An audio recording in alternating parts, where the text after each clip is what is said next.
berusaha tu sendiri kan. Bagaimana Hajar tu dia berusaha, dia taklah duduk diam, nak buat macam mana, nasib aku dah macam ni.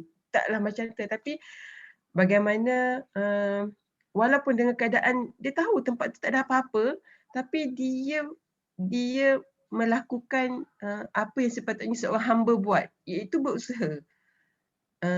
Air yang keluar tu adalah hasil asbab usaha yang dilakukan. Air yang keluar tu Allah yang izinkan, tapi sebagai kita perlu berusaha mencari rezeki yang halal, berusaha untuk mendapatkan ilmu, dan itulah benda yang nak kita ambil iktibar kan, iaitu berusaha. Yang kedua, tetap berfikir yang positif dan mengharap pertolongan Allah kan. So, saya sangat sangat kagumlah dengan bonda-bonda yang kat dalam ni kan. Sentiasa berusaha untuk mencari ilmu tu, walaupun waktu petang ni mungkin boleh je nak tidur kan, tapi bonda-bonda memilih untuk berusaha duduk depan komputer ke depan laptop kan, untuk mencari ilmu tu dan mengharap Allah tolong Allah tolong buka hijab-hijab kita untuk faham ilmu yang Allah nak sampaikan pada kita kan. Dan walaupun kita rasa mungkin usia mungkin dah bertambah, tapi tetap berfikir positif dan berusaha untuk memperbaiki diri itu sendiri kan. So yang ketiga, menguruskan nikmat yang diperolehi kan. So bila tadi air zam-zam tu keluar kan, Hajar buat apa? Hajar taklah biarkan air tu melimpah macam tu kan, tapi bagaimana dia menguruskan, bagaimana nikmat yang kita dapat ni, yang Allah bagi pada kita ni, kita urus dengan baik kan. Kita cuba urus dengan baik dengan cara macam mana kan. Kalau ada rezeki tu kita tahu kan, harta ke apa, bukan yang kita punya kan. Harta kita tu ada orang lain punya kan, maka kita keluarkan infak, kita keluarkan sedekah. So bagaimana pula je dengan nikmat sihat kita kan, dengan kesihatan kita yang ada ni, kita tetap gunakannya untuk menuntut ilmu kan. So benda tu kan, macam mana Hajar ni dia bijak dalam menguruskan nikmat yang ada pada kita kan. So, okay. Seterusnya, tu je kot rasanya kisah bagaimana pengorbanan Hajar yang boleh kita ambil iktibar kan. Walaupun peristiwa ni, kisah ni dah mungkin puluh-puluh ribu yang tahun yang lepas dah kan. Tapi sampai sekarang kita boleh ambil iktibarnya sebagai panduan kita sebagai seorang wanita Islam yang nak menjadikan Allah tujuan kita nak tegakkan agama kita dalam diri kita, dalam rumah kita, dalam diri anak-anak kita kan. So insya-Allah tu sahaja kot daripada Nat. Mohon maaf di atas apa-apa mungkin tersalah, tersasul ke kan. InsyaAllah moga-moga ia menjadi satu manfaat lah daripada perkongsian ini, dan nak serahkanlah semula kepada MC kita insyaAllah. Silakan. Barakallahu fiik Kak Nat pada kisah tu. Ada para bonda ataupun sesiapa yang ada nak share, nak berkongsi? Assalamualaikum. Salam Cik Tia. Ya, kita sebagai seorang Islam, kita berusaha, berdoa dan tawakal. Recording in progress.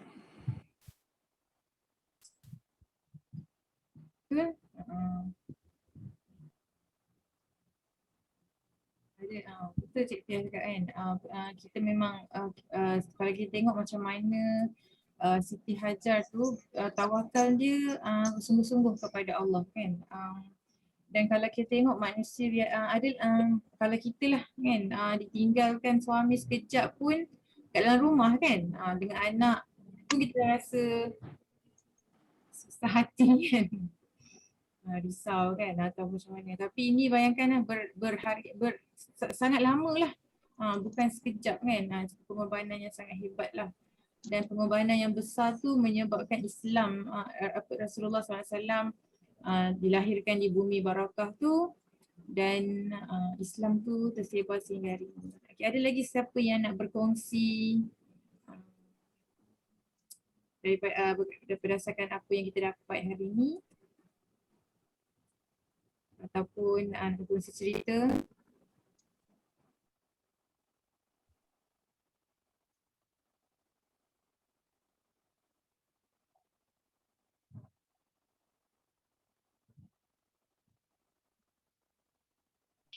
Mungkin nak tambah sikit.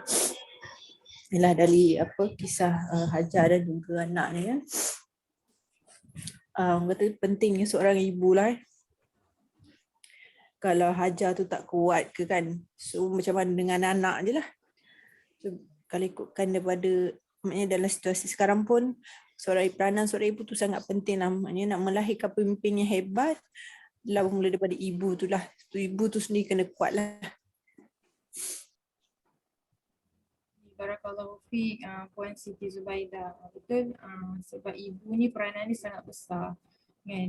Menjadi seorang wanita ni kita diuji dengan emosi kan, kita diujikan dengan macam-macam perasaan kan. Tapi macam mana kita berusaha lah tengok macam mana Siti Hajar ni dia menguatkan pergantungan dia hanya kepada Allah kan. Yang sangat hebat lah kita tengok sebenarnya. Dia kata bila ada Nabi kata kerana Allah yang suruh, dia terus tak ada kata apa-apa. Tak marah, tak bising, tak berbunyi langsung pun kan. Subhanallah kan, macam mana kalau seorang ibu dapat buat begitu kan. Kita tahu kadang-kadang suami kita bekerja kerana Allah, ataupun buat sesuatu kerana berjuang lah untuk mencari rezeki, ataupun anak kita lah hari ni kan, anak-anak kita nanti satu masa nanti dia akan berjuang kerana Allah ataupun mencari rezeki. Tapi seorang ibu ataupun seorang isteri tu tak adalah nak macam memberatkan suami ataupun nak memberatkan anak tu kan. Kenapa nak berbuat sesuatu tu? Jadi sebenarnya nak membuat pengorbanan tu pun bukan senang kan. Menunjukkan yang Siti Hajar tu dia sendiri jelas kan apa tanggungjawab dia sebagai wanita dan paling penting sebagai seorang hamba Allah. Okay. Ada lagi sesiapa yang nak berkongsi daripada kisah tadi? Siapa nak kongsi pengalaman?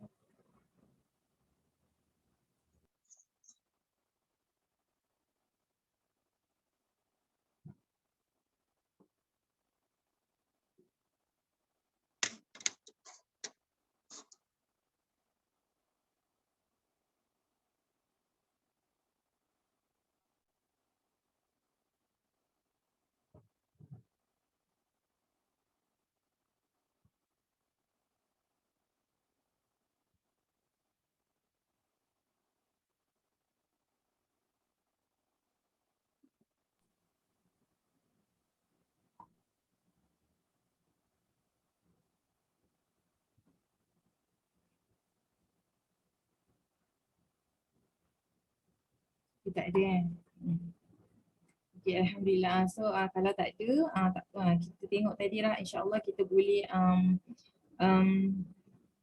amalkan doa Nabi Ibrahim kan. Nabi Ibrahim adalah contoh antara sosok yang menjadi contoh lah. Banyak kisah-kisah dan doa-doa yang Allah berikan pada kita dalam Al-Quran yang kita boleh sharekan kan ayat surah Ibrahim ayat 37 tadi. Jadi kita tengok balik kisah tadi, sebenarnya tidak salah lah merasa lelah tu sebagai manusia. Manusia tu memang akan ada perasaan lelah ataupun rasa tak berdaya. Macam Siti Hajar tunjukkan pada kita, tapi akhirnya dia kuat semangat hanya kerana Allah kan. Jadi inilah pengorbanan kan, salah satu kehidupan kita yang sementara ni, hidup dunia yang fata morgana ni. Dan sebenarnya berkata berkorban tu, sekejap bersin pula tiba. perkataan berkorban tu amat mudahlah nak dituturkan. Namun bukan semudah itu untuk dilaksanakan kan. Tapi dengan pelbagai cabaran yang hebat ni serta macam-macam fitnah yang ada pada masa kini, kita boleh tanyalah kan, adakah kita ni cukup kuat untuk melakukan pengorbanan terhadap perkara-perkara atau orang-orang yang kita sayang. Jadi saya sendiri hanya agak sangat terkesan lah, banyak kisah. Satu hari banyak orang meninggal kan, macam-macam orang meninggal tu adalah macam seolah-olah, yelah memang setiap hari dari dulu pun kita ada banyak dengar kisah orang meninggal kan, tapi ada disebabkan oleh ujian yang besar sekarang ni iaitu COVID. Meninggal tu macam ibarat setiap jam setiap minit kalau doktor-doktor tu kan. Tapi hari ni satu kisah seorang ukhti ni kakak ni dia baru umur 31 tahun kan. Baru siapa yang ada ni boleh betulkan kalau saya silap info arwah baru nak dapat anak pertama mengandung dan baru saja meninggal dunia setelah 3 minggu keluar daripada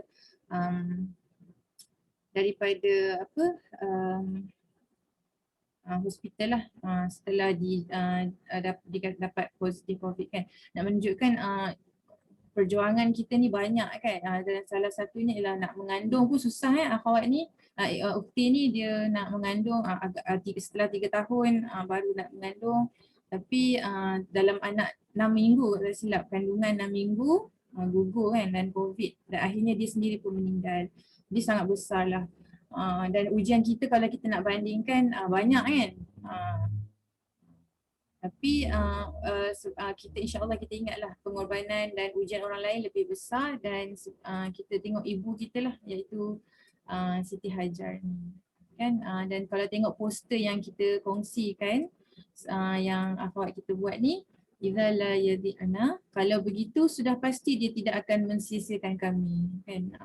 Itulah yang diyakini oleh Siti Hajar dan insyaAllah kita sebagai ibu-ibu, sebagai muslimah, sebagai orang Islam, insyaAllah kita pastilah apa saja yang berlaku, kalau begitu sudah pasti dia iaitu Allah tidak akan mensia-siakan kita insyaAllah.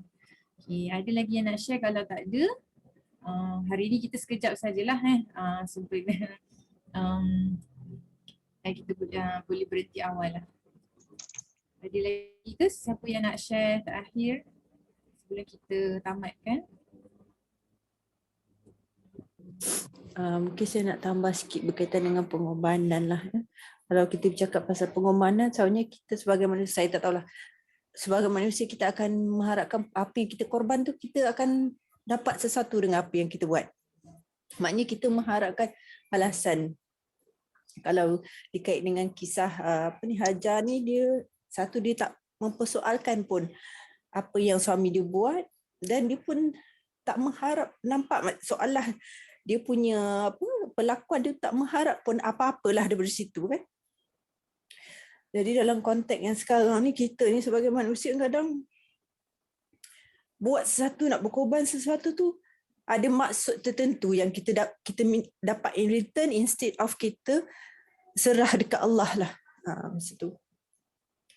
Cuma kita nak ubah kita punya niat tu supaya kita, apa yang kita korban tu kita mengharapkan Allah balas kat kita lah, bukan kita mengharapkan makhluk lah.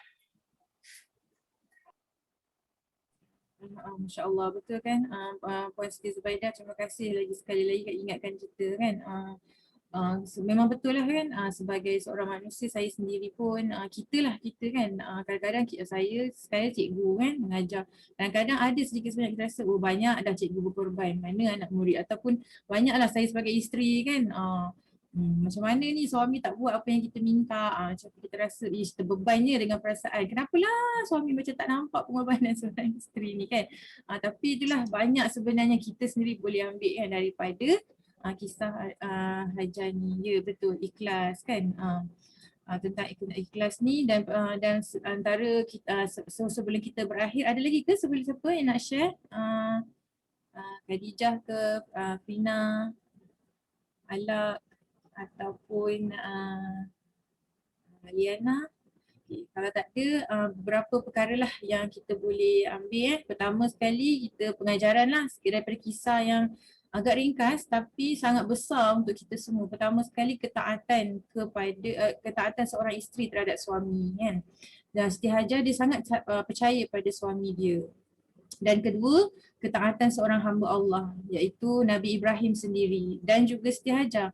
Kan, macam mana mereka berdua atau baginda Nabi Ibrahim sendiri dan Siti Hajar sendiri taat kepada perintah Allah tu tanpa rasa berbelah bagi kan.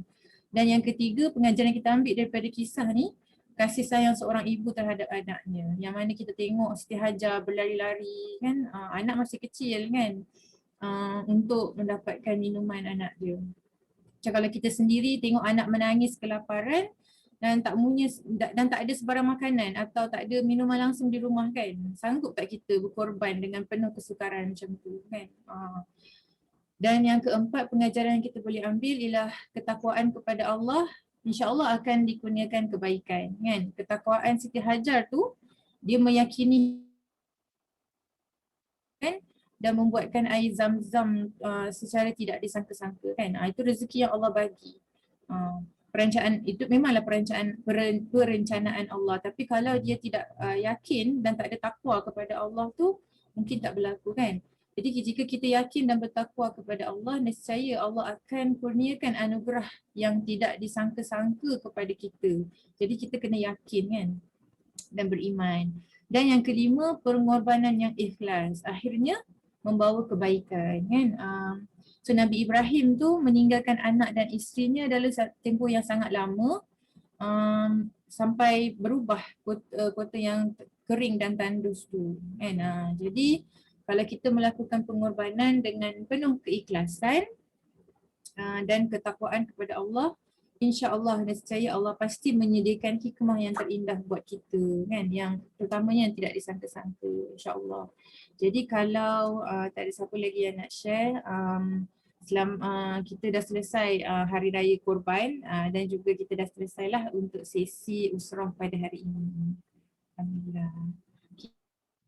Allahu fiq Kak Diana, Dr. Kak Nat hari ini berkongsi, dan terima kasih kepada semua para bonda. Terima kasih atas perkongsian Doktor. Sama-sama. Terima kasih bonda semua. Terima kasih. Mora. Assalamualaikum. Waalaikumsalam warahmatullahi wabarakatuh. Kenapa nak? Ha? Ustazah Abdul Bakti.